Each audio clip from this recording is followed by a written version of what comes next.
All right, guys, Carolina Jackpot time coming at you May 4th, 2022. It also means it's Wednesday evening. I hope everyone's doing great today. I'm telling you, spring is officially over with as far as I'm concerned.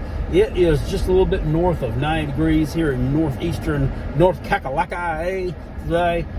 Very hot, very humid, and almost unbearable for Carolina Jackpot. I'm used to the mildness of the upstate of South Kakalaka, so it's a little bit different for me. But at any rate, you'll get used to it. You know what? I want you to make sure, if you're new around here, stay true around here. Subscribe to this channel. You enjoy college football content. We do it here all year long, and we even do a live show every now and again. We got one tonight, scheduled at 9:30 p.m. Make sure you join us for that if you haven't already. It's a blast. Now we got that pleasantries out of the way. You know what? I was seeing something today on Twitter about a 2023 NFL mock draft, projecting in one of the mock drafts. I don't know if there are multiple mock drafts or there's one official mock draft or a culmination of the above two. At any rate, one of them apparently has Clemson's DJ Uia projected to go as a top 5 pick. Now, I don't know. I have a problem with this, and to be honest with you, come on. I know the NFL draft is based not only on results on the field, but it's also a lot of other metrics. A lot of sports science goes into this. Talent, those immeasurables, the intangibles, not necessarily exactly what you did on the field, goes into draft stock. Often you'll see players getting drafted really high up there that you wonder, I mean, how did this guy get drafted? He didn't do dick last year.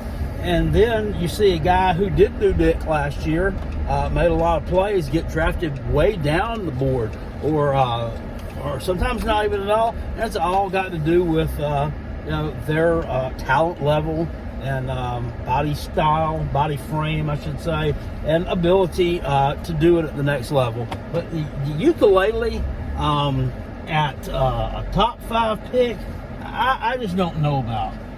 And here's my thing. Here's the reason why. I listen to old Zach Smith's podcast a lot in the mornings and sometimes in the afternoons.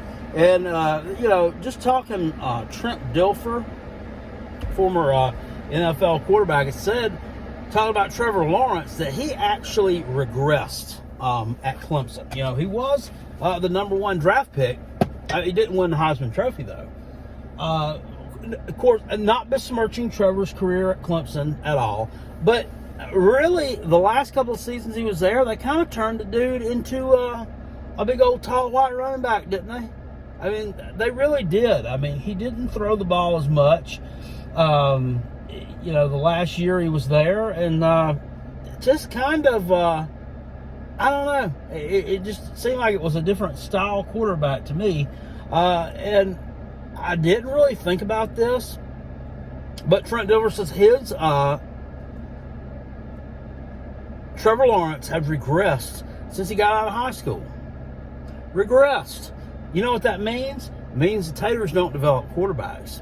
Now, a quarterback coach that Trevor Lawrence worked under was one Brandon Streeter. Guess what Brandon Streeter is now? Yeah, that's right. He's your offensive coordinator. What do you think about that? All those Taters were bitching and moaning about Tony Elliott last year. Now you got the guy who failed to develop Trevor Lawrence. A consensus 5-star. Was he the biggest, the best, the highest rated recruit ever to go to Clemson? I think he was. So, ukulele wasn't too far behind him, but this guy's been nothing but a disappointment. Forget what he did his freshman year, okay? I know he went out there and led you to a do-wop, feel-good, come-from-behind win over Boston College. Wow. Okay, he did that. And then he went on the road and he threw for a bunch of yards against Notre Dame. Notre Dame just didn't know how to prepare for the guy. Really? I mean, they didn't have any film on him, so they didn't know what to prepare for. Yeah, he went out there, he still lost. Still lost. So, you know, and then what we see in 2022, everybody's like, or 2021, everybody's like, oh, you know, he's a dark horse Heisman candidate. I don't care if he is. You know, he just don't got 2 collegiate games under his belt. He's a dark horse Heisman, that DJ. He's going to be able to run like a deer and sling the ball 90 yards sitting on his ass. Well, please. Last year, this guy looked like hammered goat shit. And here we go with the what's a coach know about developing talent, about quarterbacks, about DJs. 30-0. That's not the point of the video. Never said that didn't happen. Never said it didn't happen. But to think that this guy, after the season he had last year, did you see him in the spring game? It didn't look any better. Might have looked worse. So a top 5 draft pick, I'm sorry. I know that not all of it has to do with on the field results and performance. A lot of it has to do with the intangibles that we don't see, that these scouts know are there. But with this guy, I don't believe it, and I just don't see any. If he has another season like he did last year, or let's just say he improves 25%, it's still not going to make him a good quarterback. Remember how much y'all used to make, y'all Tater fan, you made fun of Zeb Nolan at South Carolina last year, huh? You remember how you made fun of Zeb? And the clipboard holder, blah, blah, blah, and the grad assistant, blah, blah, blah. You know what Zeb's QBR was at the end of the season? 146.9. Not great. You know what Ukulele's was? Like 106. So, I mean, you tell me, top 5 draft pick? I don't think so, Hoss. Somebody needs to go back to the draft pick drawing board.